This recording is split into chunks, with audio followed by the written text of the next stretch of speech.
আজকে আমি জিলাপি কিনতে আসলাম। এসে দেখি জিলাপিগুলো ভাজতেছে, দেখে তো আমার খুবই ভালো লাগলো, তাই আমি ভিডিওটি করলাম। দেখেন জিলাপিগুলো কত সুন্দর, লোভনীয়। আমার তো জিলাপি খেতে অনেক ভালো লাগে। আপনাদের কার কার জিলাপি খেতে ভালো লাগে? প্রথমে জিলাপিগুলো তেলের মধ্যে সুন্দর করে ভেজে নিয়ে তারপর কিন্তু জিলাপিগুলো শিরার মধ্যে ডুবিয়ে সুন্দর করে তৈরি করতেছে। এই জিলাপিগুলো খেতে যেরকম স্বাদ সেরকম কিন্তু মুচমুচে।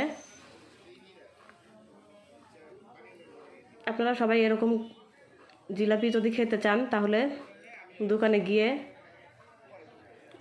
একদম ভাজা থেকে শুরু করে শিরায় ডুবানো হলে পারে তারপরে আপনারা জিলাপি কিনবেন। আপনারা ভিডিওটি পুরাটাই দেখবেন এবং অন্যকে দেখার সুযোগ করে দিবেন।